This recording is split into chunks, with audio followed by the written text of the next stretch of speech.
It has been buried for thousands of years. A mystery. A secret.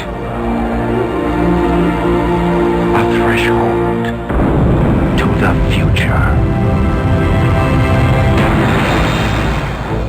Where'd you find this? I've never seen anything like this. One man will break the code and open the door. Well, this should read Stargate. It was in front of us the whole time. The other will lead the way. Why are you here? I'm here in case you succeed. Jackson's identified the seventh symbol. Second storage, reserve power, on. What is that? It's your Stargate. We've opened a doorway to a world we know nothing about. The beam has locked itself onto a point somewhere in the Kalium galaxy. It's on the other side of the known universe. Your turn now. They prepared for danger. Begin final evacuation. They expected the unknown. Stabilizing system. Initiated commencement sequence. But they could never have imagined this.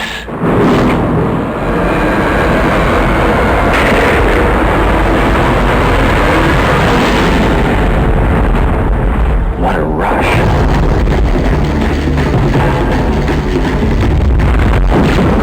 Stay right here and shoot anything that comes down that ramp. Your job here is to realign the Stargate. Can you do that or not? I can't.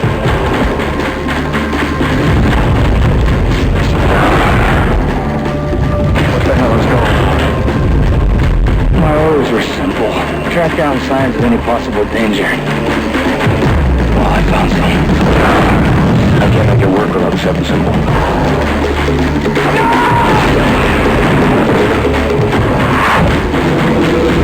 We have to abandon Sphinx now! You got 7 minutes. Now, the most amazing discovery of our time. Jackson, wait for me. Is about to become the most extraordinary adventure of all time.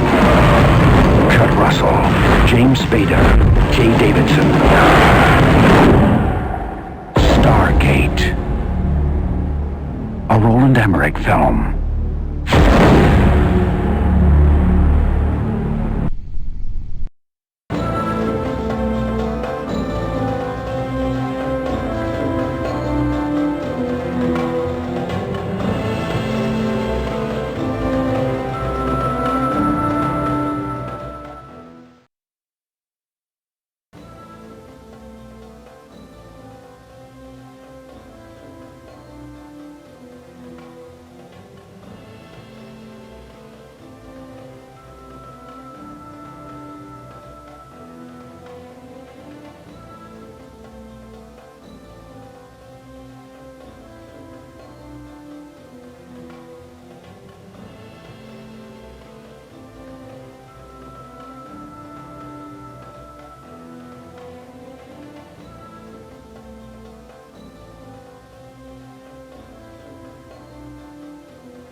tracks. When you first arrive at a sand dune, it's perfect, and there's those great little ripples, and it looks fantastic. The minute one person steps on it, you're done.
We're in the dome in Long Beach that used to house the Spruce Goose. This proved to be really a perfect opportunity as a location in order for us to be able to build the sets of this magnitude and house them literally under one roof. They are vast, positively vast.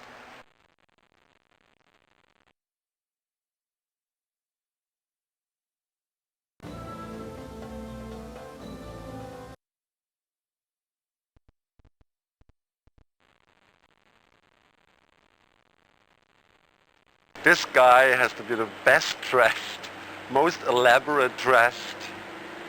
He has to look a cross between like Caligula and the Pope. And it must be spectacular.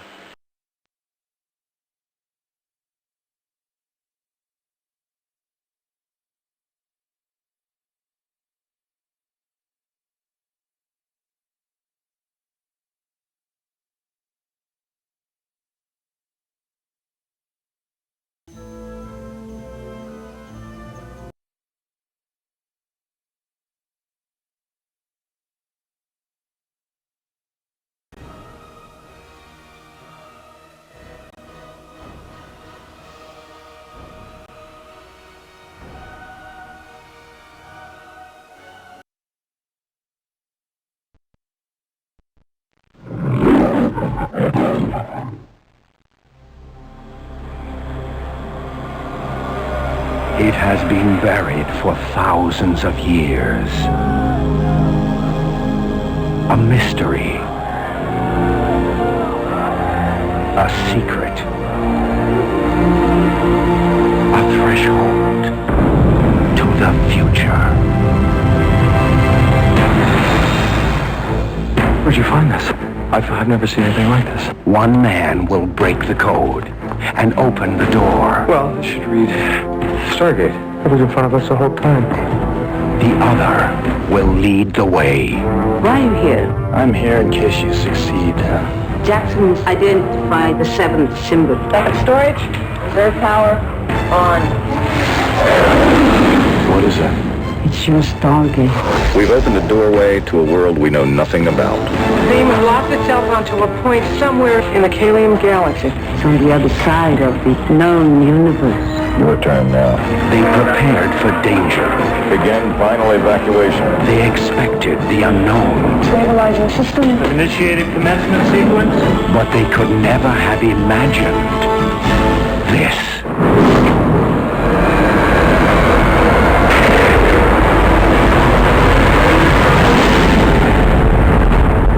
What a rush.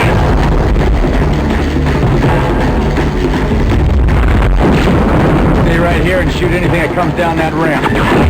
Your job here is to realign the Stargate. Can you do that or not? I can't.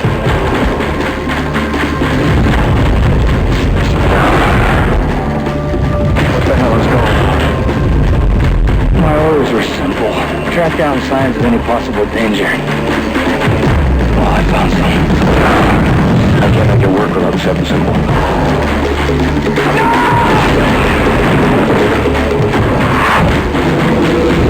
We We've got 7 minutes. Now, the most amazing discovery of our time. Yes!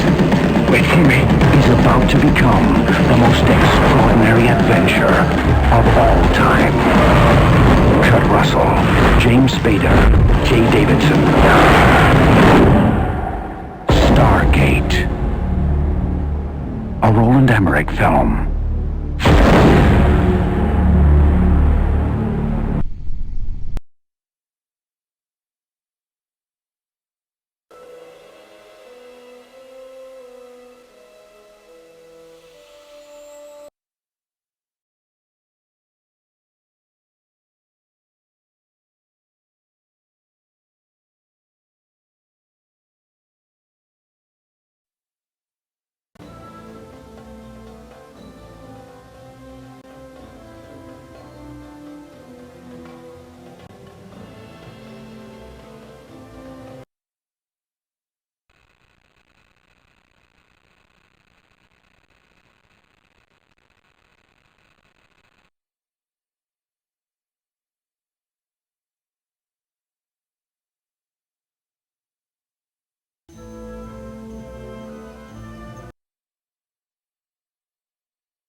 It's a one-on-one fight between our hero and Ra's sort of ace henchman is a guard called Anubis, who starts off as a guard with a jackal's head. Kurt Russell has to battle him. So it's quite an old-fashioned, the kind of battle that John Wayne would have been doing had he been making movies now.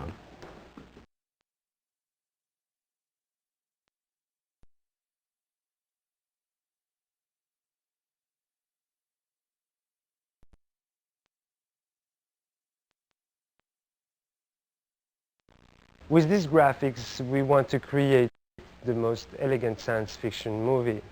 We have built an alphabet called the Stargate alphabet that includes these signs, these hieroglyphs, these phrases, and these motifs. This is the ANA router. It's one of those rare machines, 9 in the world. This machine can produce the job of 100 men in one day. This panel is ready for vacuum forming. As you can see, it has holes all over in all the intersections and corners. We have 1,500 walls to make.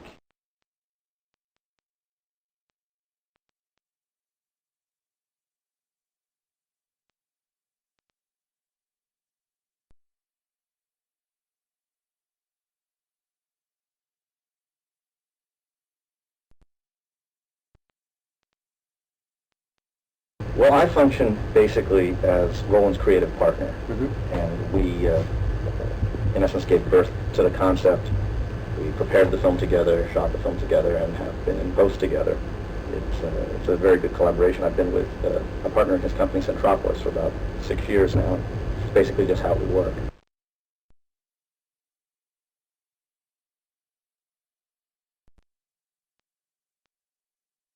But one thing you have to realize is that when you make a film, if you want to make a good film, you have to make 3 good films. You have to write a good film, but then you have to shoot a good film, and then you have to edit a good film. And these are almost like making 3 separate movies. What makes a good script is not necessarily what makes a good shoot. So sometimes a scene that works one way at one stage evolves in the next stage and finally has to become something different. In the case of 8000 BC, we liked the idea originally, as we were writing the project, of going through the chronology of the evolution of how our story unfolded. But by the time we got to the editing stage, we realized we wanted the movie to begin with the discovery of the Stargate, meeting James Spader's character, meeting Kurt Russell's character, and having these 3 elements come together. The only element that didn't come together in that was the 8000 BC. We didn't really deal with the information found in that until much later in the film, so we decided to push it to a flashback into the middle of the film, where there'd be a closer cause and effect of what you see and how it affects the storyline.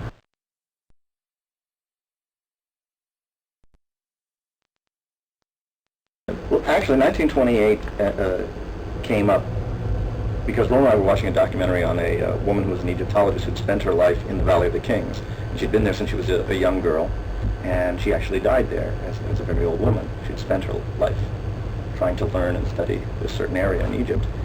And we fell so in love with her as a character in real life that we decided that we'd like to have that same kind of feeling. So the opening is at the Giza Plateau, which was at roughly the turn of the century where most activity was happening there.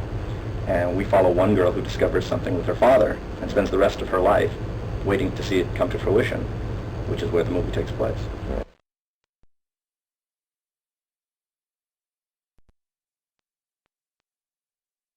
It's so hard to hear, Joe, when you tell me that you've seen the dub. It's like saying, yeah, we saw your dirty underwear. You go, oh, man, it's going to be clean. It's going to be much better. You're going to like it. There'll be music, there'll be sound, it'll be fabulous.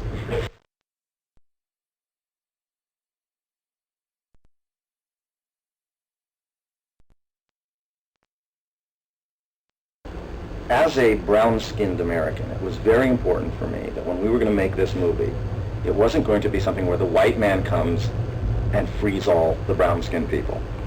So what we decided on very early was that knowledge is the ultimate power.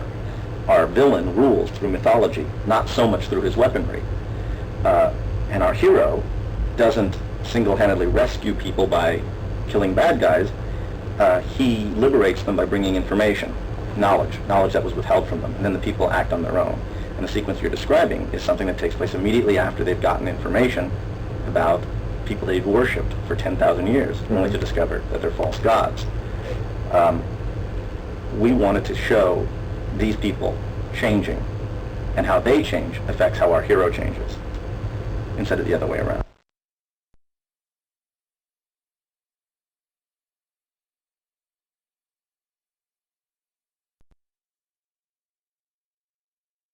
It's part of why I don't think I would ever act in a scene I wrote, which is the whole beauty is that a writer has an experience at a typewriter or a computer, and then an actor has a totally different experience.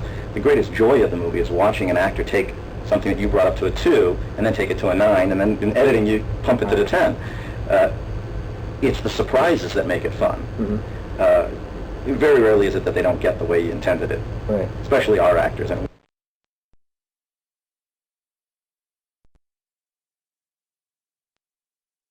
I think the most fun of the movie is not even our giant special effects or casts of thousands or huge sets. It's actually very little moments that James and Kirk play. For instance, the way in the script, the whole joke was James goes to eat the food, and it's really disgusting looking. He eats it. There's a long pause. Everybody's waiting to see what he says, and he goes, "Tastes like chicken." All right, it's kind of an old joke. I threw it in. But James has to take it a step further. He looks at the guy. Obviously, the guy doesn't understand what he's saying when he says chicken. So he starts barking like a chicken. Like, bark, bark, bark. Well, this became a terrific moment. So later, in another scene, when they're trying to find James's character, and Kurt Russell can't communicate to the kids, one of the kids looks up and starts barking like a chicken. And Kurt goes, "Yeah, that's it. That's the guy, Chicken Man." That's not in the script. It just evolved on the set. That's the whole fun.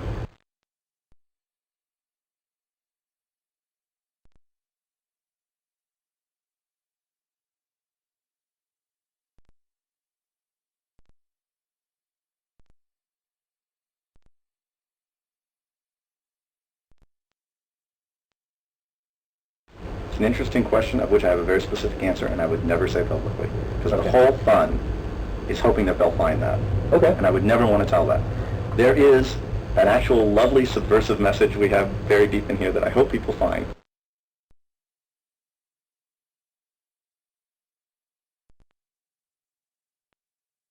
Well, I hope, though, that when people see this film, that they're turned on to the whole Egypt angle of the film.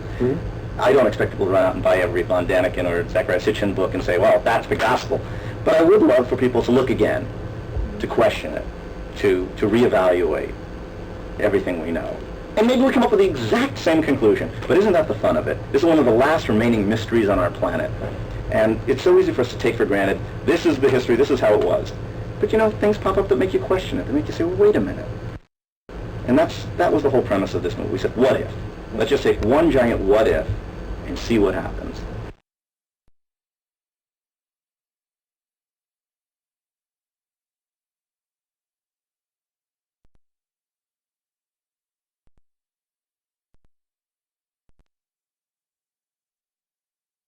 Well, we want this movie to harken back to a kind of science fiction that hasn't been done too much lately. It's actually more to a kind of storytelling that someone like Edgar Rice Burroughs would do, or like novels like Princess of Mars. A real fantastic journey, but not done tongue-in-cheek. That was like the important thing. How would you do Flash Gordon if you didn't make fun of it? Right. How can you do a loving portrayal of this type of science fiction? So that's why the Egypt angle works hand-in-hand with the science fiction angle here. Because this film was not made cynically. It wasn't like we sat down and said, wow, what a commercial concept, we're going to make a lot of dough. In fact, we know how risky this movie is. We know how difficult the concepts are that we're going after. We don't educate the people who watch this movie what the histories are of the theories of ancient Egypt. We're assuming you already know that. What we want to do is do a movie really from the heart, a movie we wanted to see, something that hasn't been done in a long time, an epic film, like the Cecil B. DeMille type classics, huge sets, casts of thousands.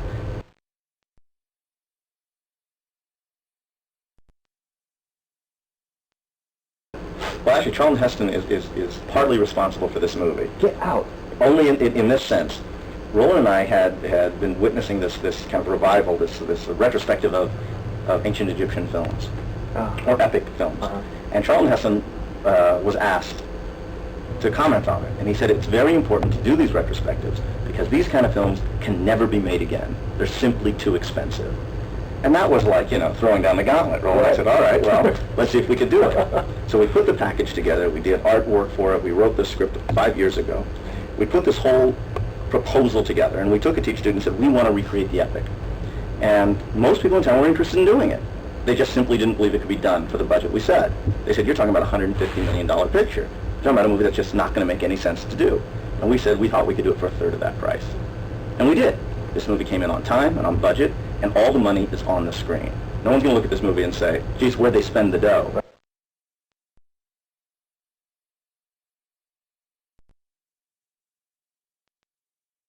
Well, I think the similarity is interesting because the film has a very unusual structure. We didn't go for the Joel Silver whammo chart of every 10 minutes another big sequence. This film is really much more, Roland used to describe it as an onion. You peel off one level, you get to the next, and then you peel off another. But you want to slowly let this thing unravel until finally you're left with the problems that you have to deal with. And this is really unusual in a movie to do it that way. Normally you bring in your villain in the first 10 minutes and interactive and you set up. We go for much slower pace, much more, let one mystery evolve into the next and next. And if it works, hopefully it's a brand new experience, which is, I think, part of the appeal of the CDs. People sitting down, like when I sat down with Mist last night, I had no idea what I'm supposed to do. And that was like fun. And I think what it does is it says, we don't think you're idiots. We think you can figure this out. We think you're going to have more fun getting involved and putting your brain to work rather than just sitting back and saying, okay, blow me away. Mm-hmm. And I think that's going to make for a very interesting next generation of people.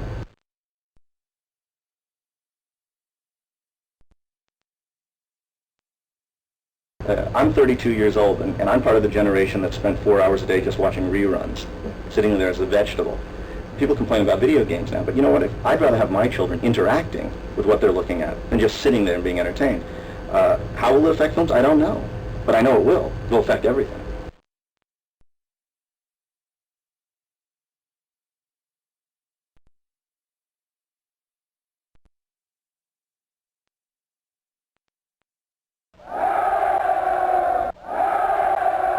In the middle of a sequence, we're supposed to have thousands of extras throwing their fists and cheering. We suddenly got the wave. I don't think it'll play.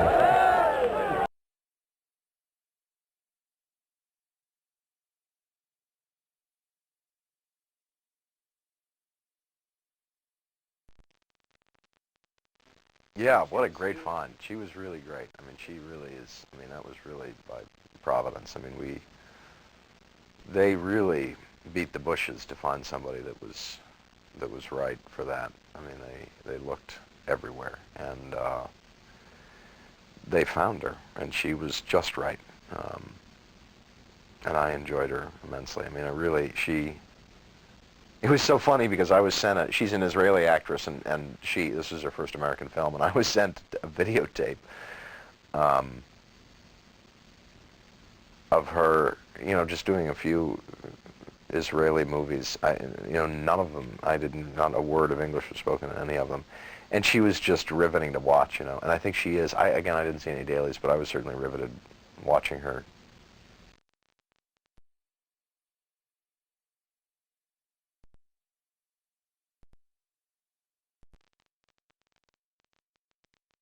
It's funny, though, how you sort of end up very quickly, even in this picture where every day was a new enormity. It's amazing how the sort of laying of bricks still is laying bricks, and how you just sort of go through the same thing that you go through whether you're doing that or, a scene out in the middle of the desert with 1,000 extras is still a scene, the same as a scene sitting on a couch talking to one other person in a small room. You're still going through the same legwork.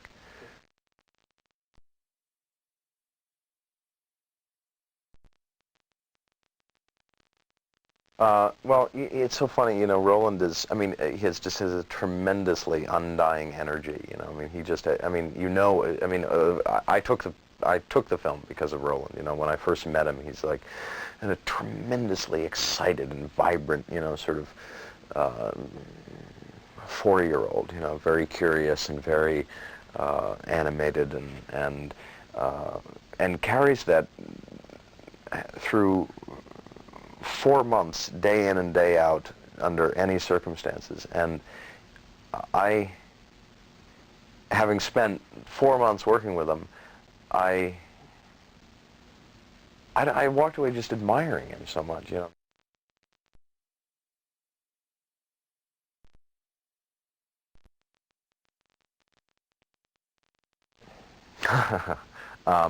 I don't know a tremendous amount about it. I don't know a great deal about it. It's, I guess it's just an adventure.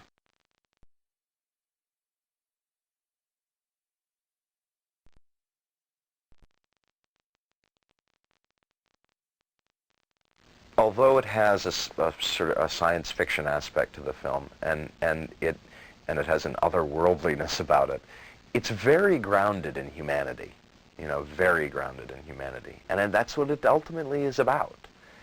And I think that's the reason why I was able to do it.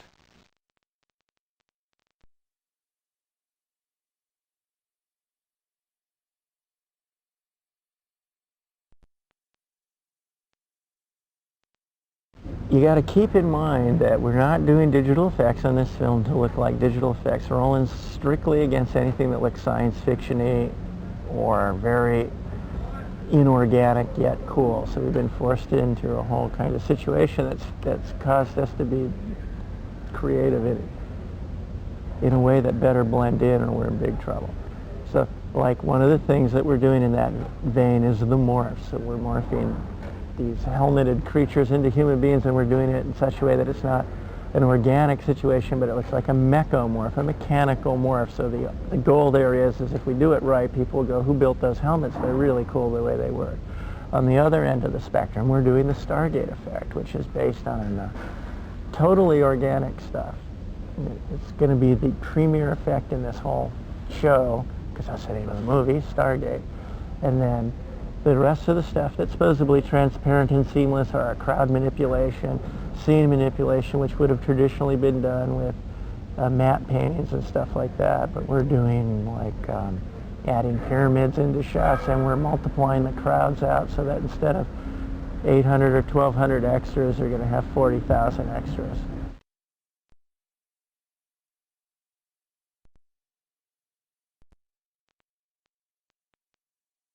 Ra, being the ultimate god as far as these human beings know, is... God,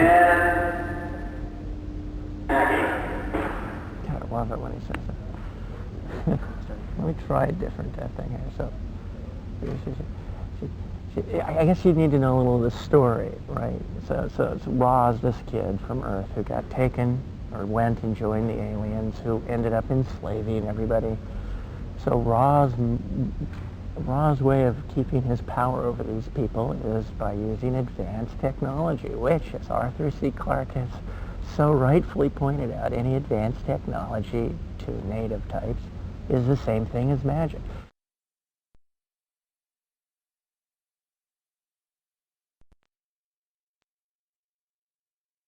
Perhaps the best example of this whole thing is the medallion effect. The medallion is the elevator. We started out, it was very cool. It had a laser curtain of light that whipped around in a circle. And within this curtain of light, it was filled with hieroglyphics. And this curtain of light refracted the imagery. So it was invisible. It was a force shield, but it was tied into the design of the whole movie. What we've ended up with, and rightfully so, to hang with the concept, is we've gone back to basically the 1920 elevator concept of a cage forming around the device. And then we kept the meniscus, but the way we've developed the cage is you'll never see the meniscus. So it just ends up as, could be a lit platform that rises up and down. The point being is, the movie's not about the medallion. The medallion is just a way to get from A to B, and it's not about the story. Being an effects guy, we want to make it about that thing. So we're pulled back, and now we have more time to focus on the things that we can do that are part of the story, like the Stargate effect.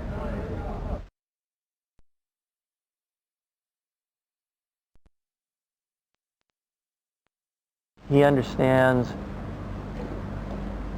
when to put a lid on it. like with the medallions. He really clamped down and said, I don't want whoosh and boom and stuff. It's not a big story point. Let's go from A to B. We'll make it neat, but it's not what this movie's about. Most people will let you go until they understand it, which is usually too far down the road before they go, no, this is wrong. So Roland's really good in that he can see something and he can make the jump across the imaginary bounds of imagination and go, no, or yes, this is exactly right. When he gets enthused about something, it's wonderful.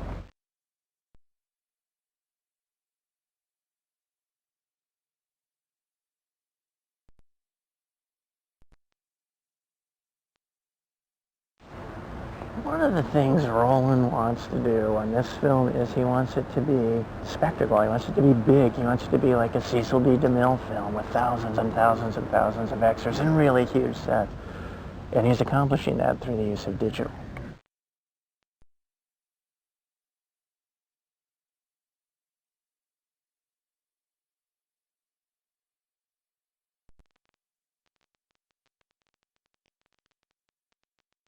I'm producing the film. I'm one of a few producers. There's Dean Devlin, Oliver Everly, and Dean Devlin as well.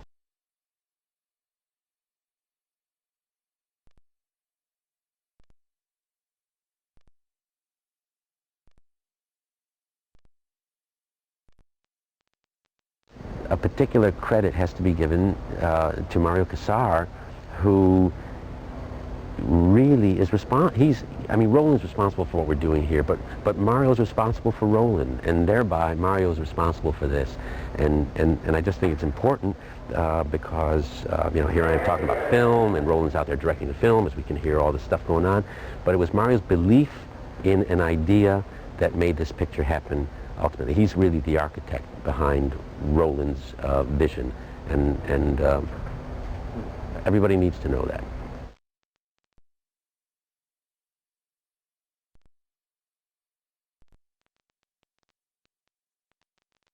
Yuma, being an hour's plane ride away from here, was a very convenient location, and it also offered up visually exactly what Roland was looking for and what the script really demanded, and that was endless sand dunes and vistas of sand dunes. So Yuma was a fairly obvious place to do the film, as we were based in Los Angeles. But when we were in Yuma and we filmed there for some 7 weeks, we used over 16,000 extras, not on a single day, but cumulatively. And that's an enormous number of people to logistically move around, and particularly in the elements in which we were working, which was extreme heat, sand dunes, total exposure to the elements, and it was a nightmare. What we realized when we were in pre-production on the film, again, was the necessity for inordinate amounts of water in order to prevent dehydration. We were particularly sensitive to the fact that we were having extras who were going to be exposed to that intense heat for 8 and 9 hours at a time in wardrobe. I mean, they were clothed like Bedouins almost.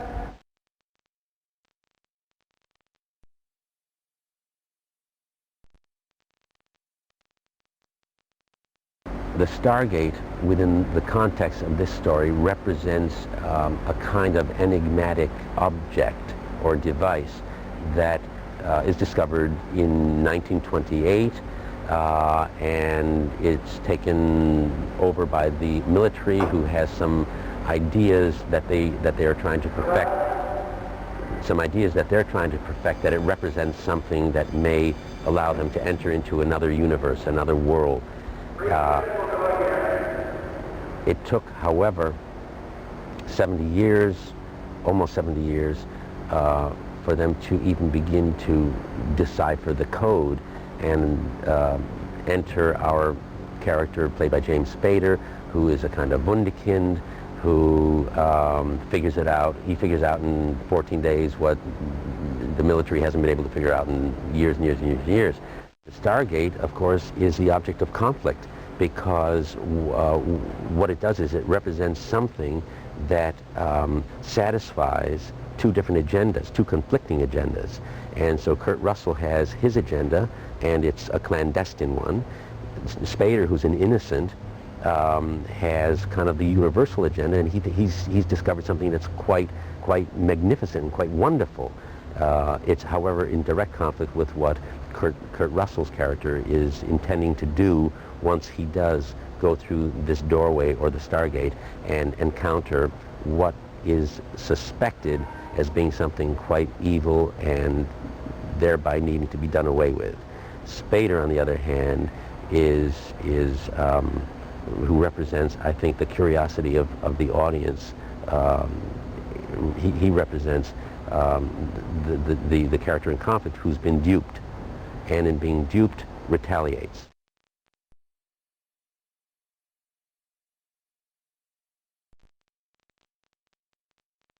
It would be unthinkable in many, practically speaking.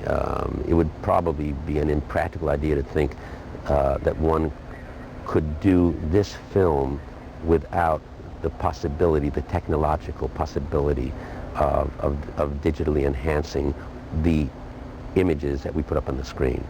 And I think that's where the technology is going anyway. It doesn't matter what I think, that's where the technology is going. And Roland keys right into that, because that's how Roland's brain works. Roland showed me a long time ago, he took me through the art department and started showing me images that he was going to put up on the screen.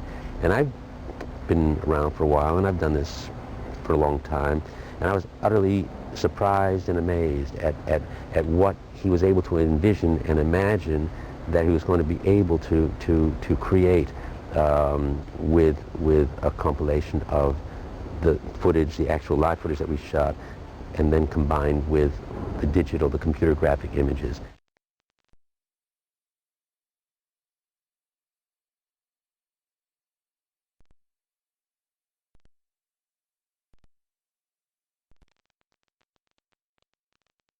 I think Roland's sensibilities bring everything that you see to this project.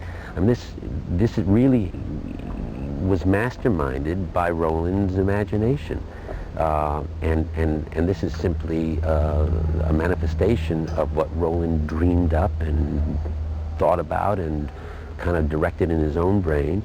And this is all, ultimately, this is the material extension of Roland's idea and Roland's imagination. And I am in utter awe of Roland for being able to have this kind of the magnitude of this film, the size of this film in his brain. I couldn't do that. I guess that's why I don't do what he does, but then he has to rely on someone like me to make it happen for him too.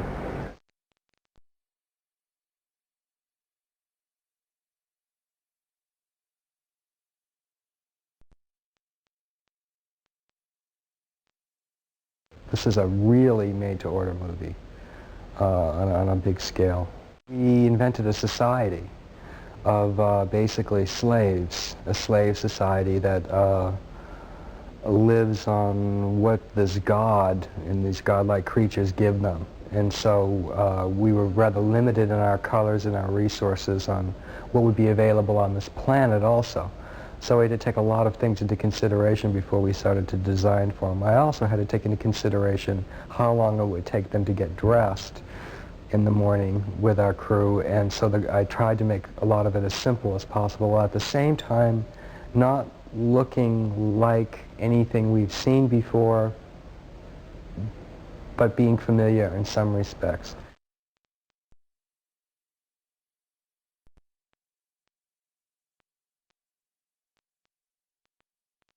I think Techno-Egypt is a great way to describe, hopefully, what we did with the children and with Ra and Anubis and all that. It's a great word for it. I never heard that before. We should have used it a long time ago.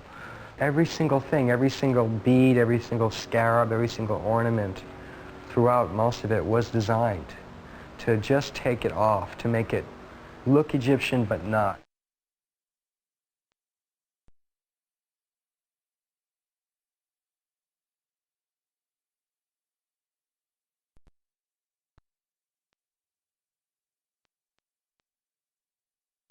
this character, I think, does discover certain things about humanity and the possible reason for existing and a sort of reason to live, a way to have something to look forward to.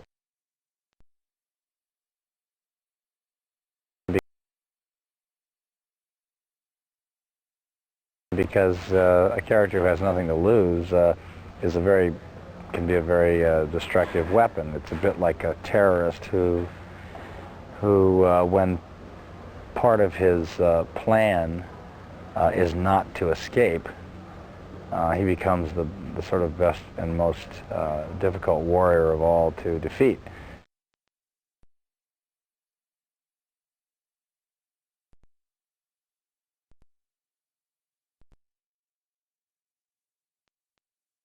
Well, I did what I always do in that situation. I screamed for my double, John Casino.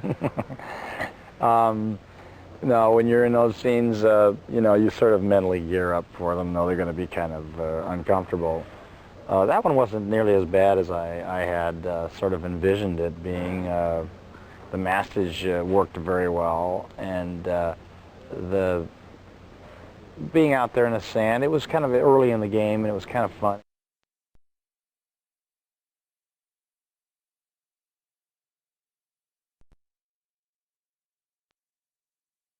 And I was feeling pretty loose. I was feeling like I was dressed in this stuff, and it was light and made for the sort of conditions that we were in. And it was one day of a little bit of wind and dust and sand, and we did it in a couple of takes. And I was surprised that it was just suddenly, it seemed like it was over. And it was at night, and it was cooled off a little bit. It was after some of the other stuff that I'd been doing on the other movie. It was kind of a welcome pleasure. It wasn't difficult. And I think that it's probably going to look really good. It'll look. They definitely had those wind machines cranked up.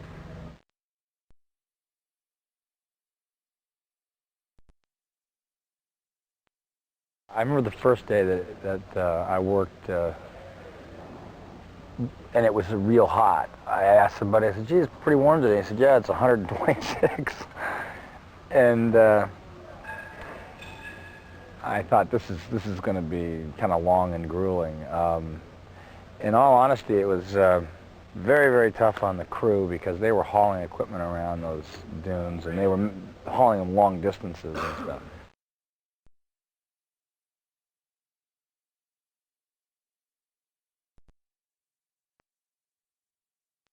But I have enjoyed my time with all the actors, and especially with James, who I spent most of my time with. I've enjoyed myself. I've had just a nice time, and I've had a great time with Dean Devlin and Roland Emmerich, who are fun people. They're fun. He runs a fun set. People are I think, always, you know, basically having a good time, and I think that's important for a movie. I like those experiences a lot.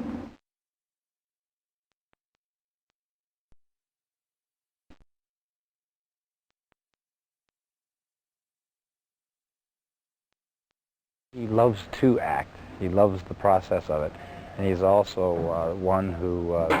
John Morris, come to first unit. He likes to, I'd say, get as much out of his role as he can. Not leave any rock unturned, or something that he might try, or something he might want to discover about the character. He's very excited by the process. He really likes it. And it's always fun to be around that, and it's always it's inspiring at times, you know, to watch somebody be as excited as that about anything they do. And he's been a pleasure. He and I have shared a lot of laughs and discussed the movie as little as possible.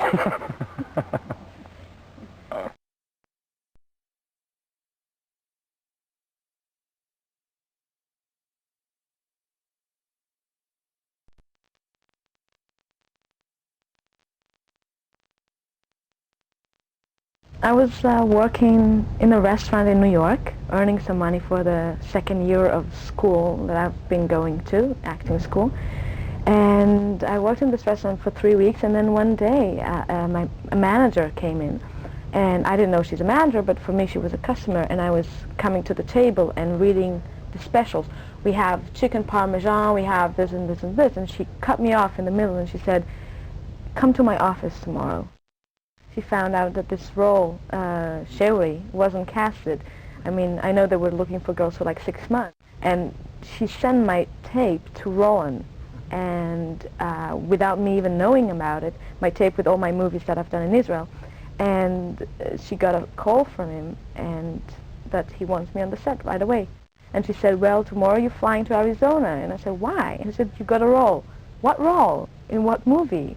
You know, nobody asked me. I didn't read the script. I had no idea what she was talking about. So the first time I read the script was literally on the plane.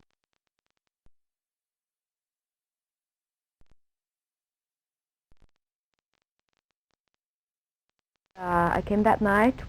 I met with Roland, and I went back to New York to pack all my stuff for 3 months, and then I came back, and a day after I was shooting the most important scene in the movie for me. I mean, that was like the biggest scene for me.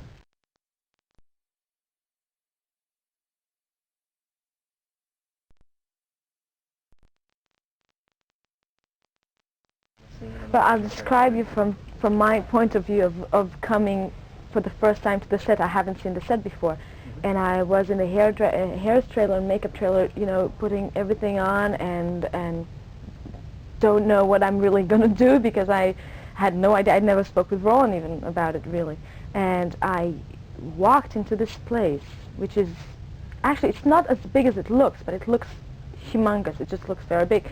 And it was lit with candles and fires and music of drums, and everything was already set, because I was, you know, they were waiting for me because I had to put this, you know, hair and stuff. So I just walked up the stairs to where James and Kurt were sitting, and tons of people and drums, and it was like a party. It was so sensual. It was so beautiful. I was so shocked. And then, you know, and then I did the scene. But it's just, Nagata is a great place to visit.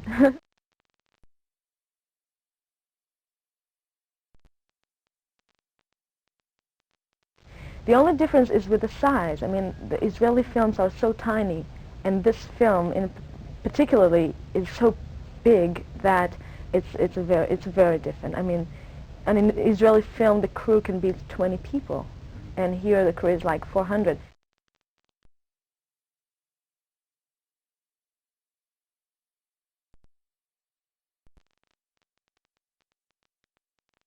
She starts as a very, very naive girl, young girl, but with a very big amount of curiosity. She's having a big transformation, I think, which is followed by her curiosity, and she becomes the leader of those people. She's the one who tells them the truth about their lives. She's revealing truth through all the story. I mean, she's revealing the truth about herself with Daniel, James Spader's character. She's revealing the truth about herself with her father, the Kasuf, and she's revealing the truth about the story, the history of their lives. And I think she's ready also to pay the price, and that's why she's courageous. There's something very heroic about her. She's getting knowledge, and she's using the knowledge instead of just for herself. She's giving it to other people. Not only that, she's teaching them that that's a power. That's a power they can use, education and knowledge. And I think it's absolutely great that she's a woman, because that could be easily a guy, like in all the movies. And that's a men's film, but there is also Sherry, and she's this weird creature between she's a woman, but she's not. She's very soft and very soft and sensual, but at the same time there's something very strong about her, and I love it.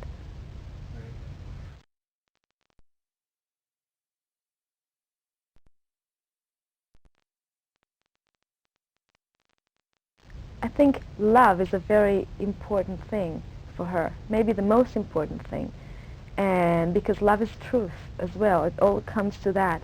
and she's following the love, and she's following Daniel, and she'll do a lot of things for him to love her. And I think it's a beautiful love story.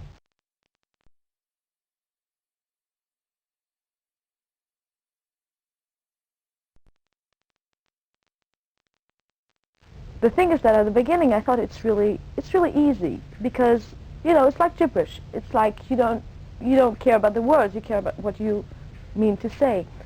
But there was one scene that I did with James that I had to say a couple of those words, and most of it silence. I mean, especially not in English anyway, not in a language I understand what I'm saying.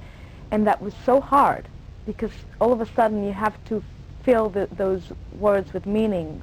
So that's not really easy. And also, I just got last night like a whole monologue in ancient Egyptian. And if I can do that, I can do anything.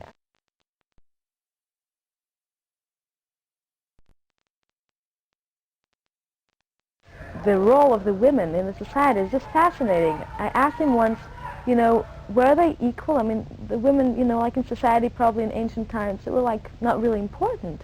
And he said no, that they were allowed to vote, they were part of everything, they were totally equal to the men. And I think that's really great, because I'm not sure the dean knew it when he wrote a role for a woman, but it really, matches.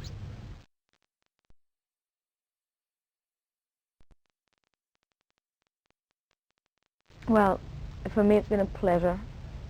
It's fascinating. First of all, because they're great actors, both of them. I'm just, I went to see dailies, and I'm even more,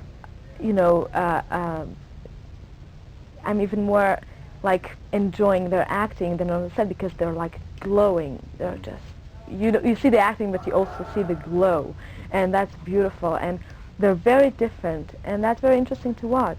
James is very intellectual and analyzing, and Kurt is very, he's joking a second before the action. A second, he's still telling me the story of something, then he goes to the scene, and it's a miracle. And it's just great to watch. And I think James is, I feel great working with him. I work mostly with him than with Kurt. But I just, I think I'm really lucky.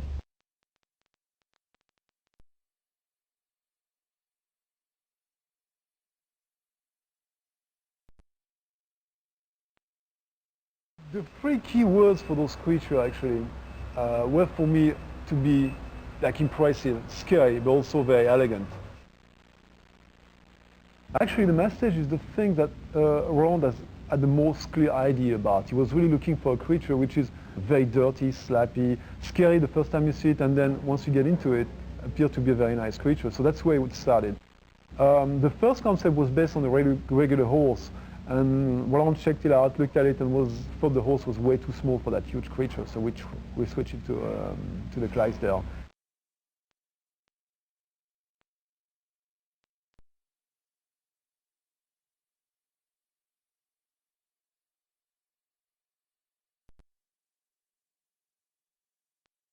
I have heard the invention of storyboards credited to Walt Disney, actually. The popular term these days is pre-visualization.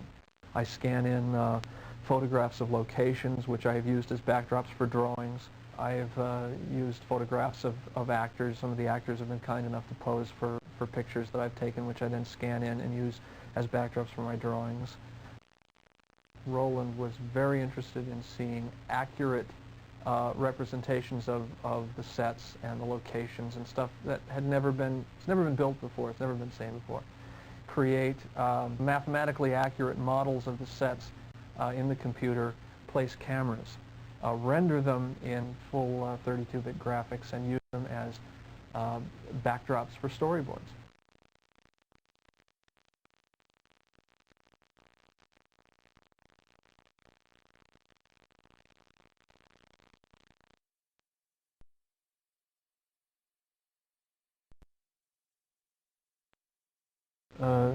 The popular term these days is pre-visualization.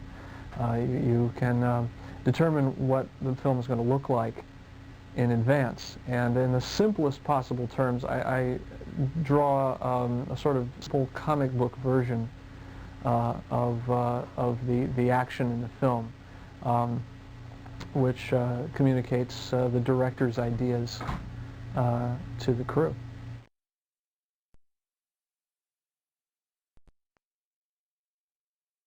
I like to think of it as a lot more than a sort of glorified shot list, because it's the first place where anybody sees the movie. It's the first visual sense people have of what's going to happen in the movie, and we have beautiful conceptual drawings, and we have gorgeous set renderings and great blueprints and all of these wonderful things. But the storyboard is the first place where the movie starts to happen, and you get a sense of the rhythm of it, and you get a sense of the action, and you get a sense of what the mood of the piece is going to be, and how it's going to cut together, and it's a way for everybody to get together on the project without having to expose a single frame of film.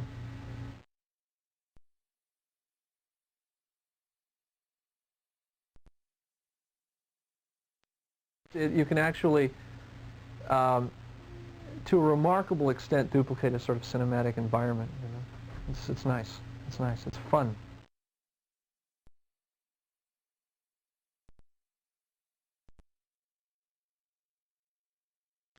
Particularly on this project, on Stargate, Roland was very interested in seeing accurate representations of the sets and the locations and stuff that it's never been built before, it's never been seen before. And I can draw out of my head, and a storyboard artist has to have an enormous library of things in his head, and combined with that background that I have, plus the resources that I get from the other people in the art department, I can imagine what something might look like. But the goal in certain sequences here was to really try to see how scientific we could be about it, and actually create three-dimensional, mathematically accurate models of the sets in the computer, render them in full 32-bit graphics, and use them as backdrops for storyboards.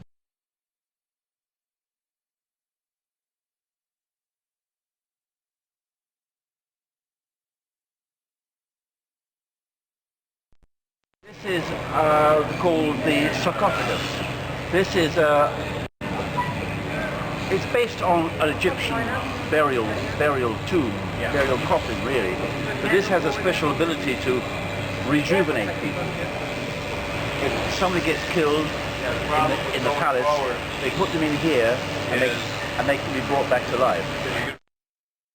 I'm glad you realize there's something different, because although they have that influence, they're all created especially for this movie, not for any particular significance each one, but so that it's not Egyptian. People say, like you did, there's something very strange about this. It's not Egyptian.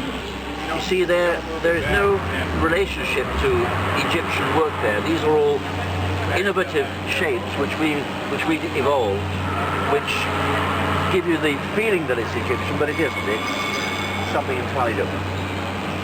What is it? So we say, well, it's something which we can't say what it is. It just happened that this looked right in the concept of this picture.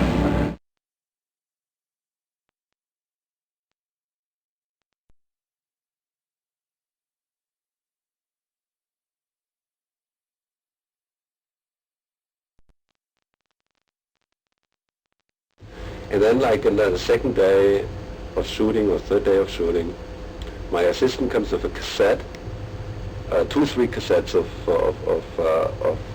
actresses.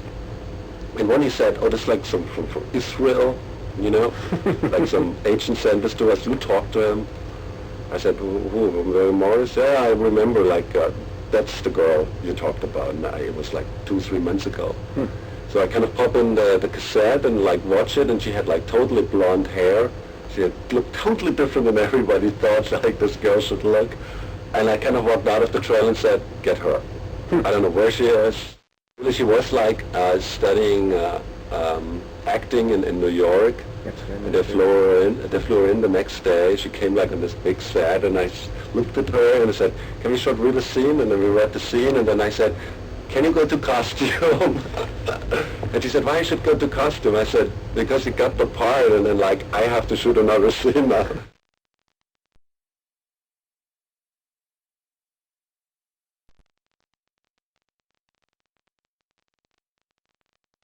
The only way to do this is like really kind of storyboard this very accurately, but I also told them that like a storyboard can never be really accurate representing a room until, like Peter Mitchell said, I can make it accurately representing the room and like simply taking the measurements of the set and building like a 3D model in the computer, and then you choose the camera angle and I tell you exactly what's in the picture and not.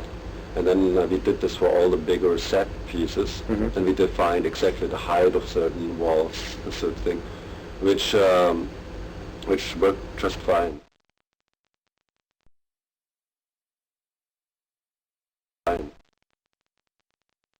think most of the work conceptually with actors is done before the shoot, and I think in all this discussion with the actors comes out like what to do and what would be most feasible and best to do for the movie, and what like character function, you know, you want to give like a certain character, and you simply like kind of try to figure it out beforehand.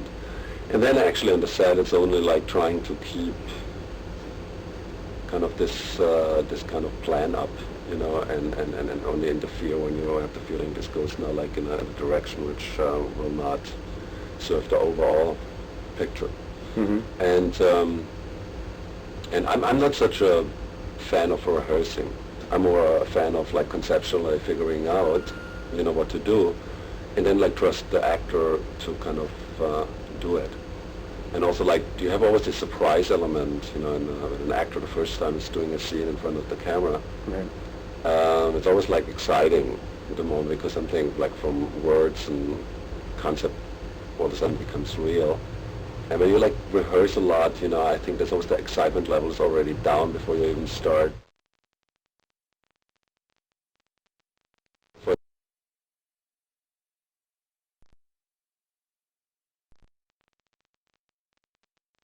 For example, when like James Spader is like doing certain scenes, you know, in the movie, kind of like his character was like a little bit like quirky and like unsure of himself and a little bit sometimes even geeky, and you don't want to kind of plan this too much, and you don't want to rehearse that too much because it comes out of situations, and you create a situation for all the actors in front of camera, and then you make one master shot which pretty much like nails down the shot or the scene.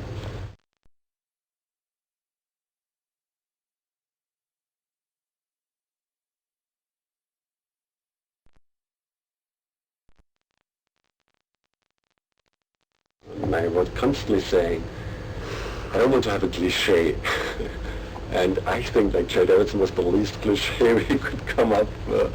It was really like, it was actually an idea where I kind of all of a sudden said, you know what, I'm not looking for an older actor anymore because it's so boring, you know, the old man character. Exactly. You know? And so I kind of like threw out, you know, like young actors.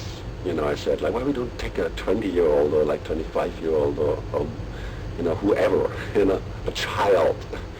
And then all of a sudden, like, somebody was saying, you know, like, actually Mario Casar was saying, Jay Davidson. And we all, like, stopped in our tracks, you know, sitting around. And all of a sudden, you know, everybody said, And I kind of, you know, he comes into a room and he's a different, like, person. I always say he's not from this planet. Yeah. You know? And so he fitted perfectly, actually, for this part, because he has, like, brings something which is different.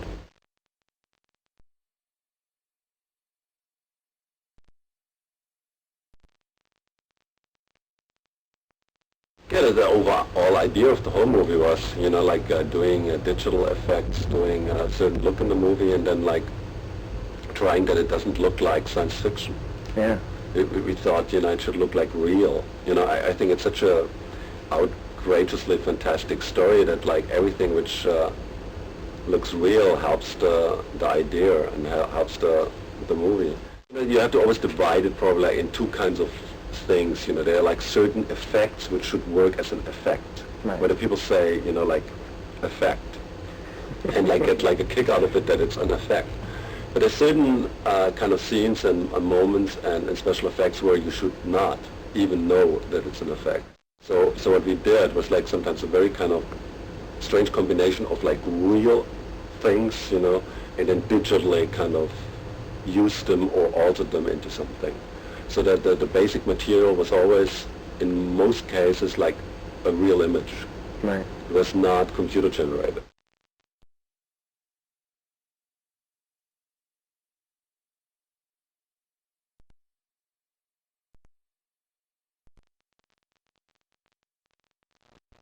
Like drawings of Patrick Topopoulos, and we immediately both felt he's the right guy to do it.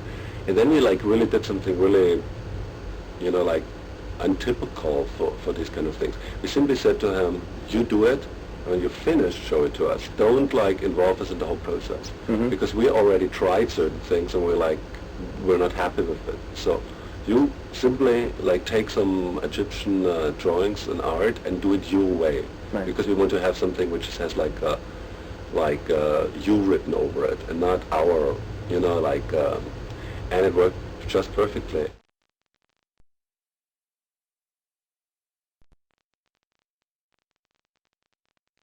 The very first idea was like to start with like a ring gets found like in the 20s or 30s, Mm-hmm. you know?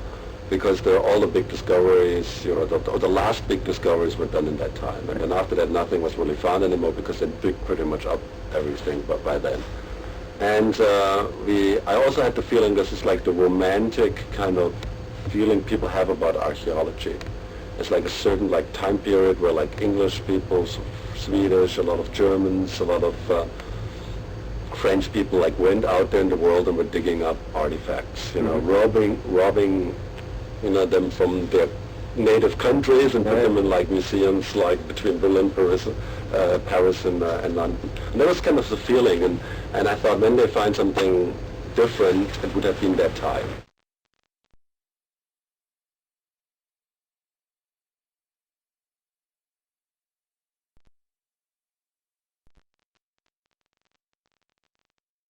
And all of a sudden, like in the editing process, it hit me, you know, everybody kind of thought I'm totally nuts. I tell you, honest to God, everybody thought I'm totally nuts.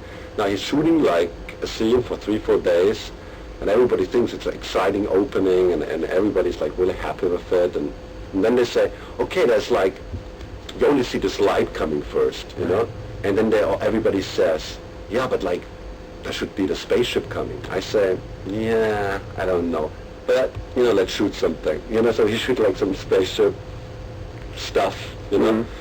And then the scene is finally together, and we started testing and stuff, and everybody like wrote down like the opening and stuff like that. And I was the only person, really the only person who always kind of said, let's cut this in, let's cut this in. And I can tell you exactly why. When you kind of start a movie which is like a close encounter kind of feeling with a spaceship, in the very first moment, you start to expect that every next scene something happening like that too. Right. Just gets bigger. And yeah, and that's not good, because the movie is another kind of movie. The movie is, there's one kind of thing gets found, and then people have to figure it out. And then they go somewhere else and have to figure out in what situation they are. And then at the midpoint of the movie, all of a sudden something comes.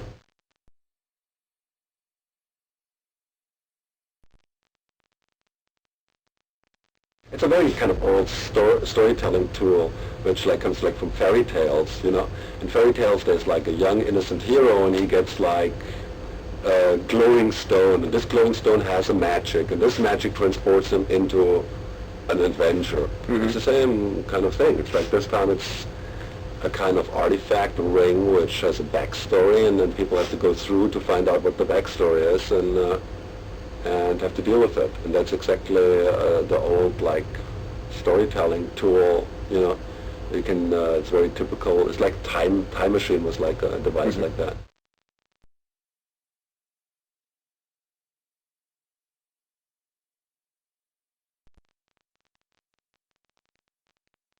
certain kind of scenes which you never have, you know exactly what you're doing, you never like alter it, you shoot it and you cut it and you never even touch it anymore.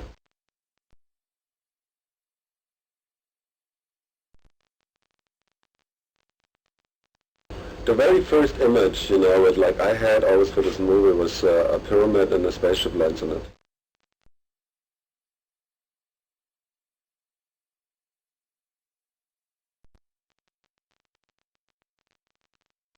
And people know a lot now that like it's a kind of really complicated and long process, you know. But I think, you know, like CD-ROM can help like to make it even more clear how complicated and how like aggravating and how like hard work it is to get something on screen, and understand like what kind of problems you're facing and what also like kind of what kind of team process this is. Mm-hmm. You know, everybody's like always talking about the director and the star, but I think the crew is like 500 people. Hmm. In our movie, like at least like more than 1,500 people worked on this movie. So I think every one of them is like important, you know, and I'm simply a team player. I love to kind of work with people together. I'm not like this loner guy who like comes in the morning to the set and doesn't want to talk to anybody and only wants to kind of like talk to the cameraman and the actors. Right. I'm more like hanging around with the electricians and kind of like joke about things. You know, it's like I simply like to have a group of people where everybody feels good about the movie and everybody kind of contributes something, you know, to the movie, and that's like. But I always like hope that like the messages, you know, for like especially people who are interested in movies, you know, that because a lot of movies get made in a very kind of rough and nasty atmosphere, and I don't like that. If you don't have fun with your work while doing it.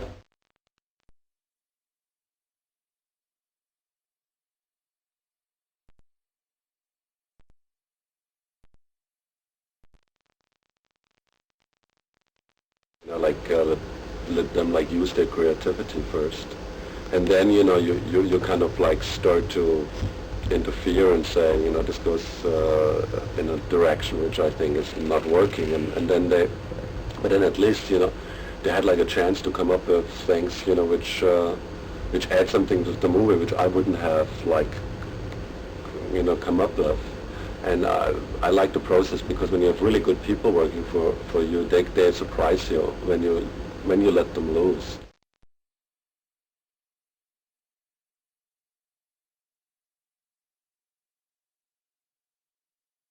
It's a good question. I asked myself that a couple of times because there were, you know, really a lot of producers, and basically Joe Michaels was running the show and, you know, doing the producer job, and then me and Oliver came in as from the Centropolis side.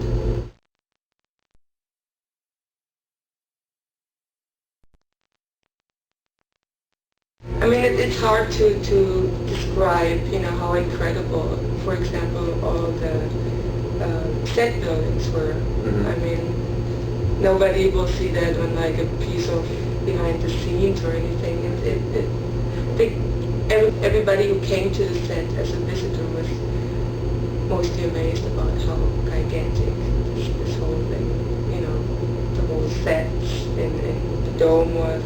Or like the desert shoot, it was just like all these thousands of extras. It was breathtaking.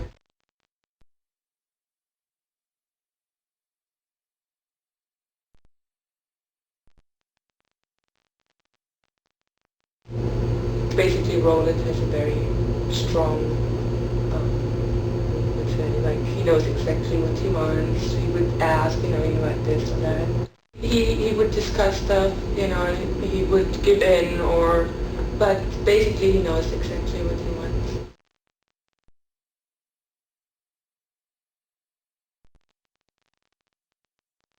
I mean, I personally liked the 8000 BC a lot. It was a lot of fun to shoot those scenes. I mean, we were like shooting it, I think 3-4 days on it, like in the evenings. It was beautiful. But then seeing that been cut, it really, you know, you didn't get in as fast as you should get into the movie. It just took too long. And then there was like in the previous cut, there was like a shorter 8000 BC where where you see the spaceship coming down. And I agreed on when everybody said, well, maybe you show already too much of the other side or of the spaceship, and you don't really get what that's about. And since you see it later in the flashback, it's just more explanatory.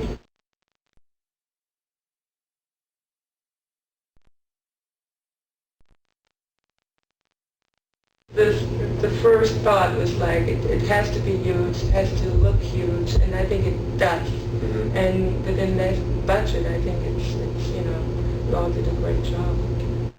All the departments have their budget they have to work in. Mm-hmm. And as soon as they know they're going over or they're, can't make it after working a while, they would come to you and say, well, it costs a little more. And I mean, there were like problems, of course. It went over a long period, but, Roland always compromised in saying, okay, if that's impossible, if it just is going over the budget, then we have to cut it down. So I think it has to do a lot with compromising.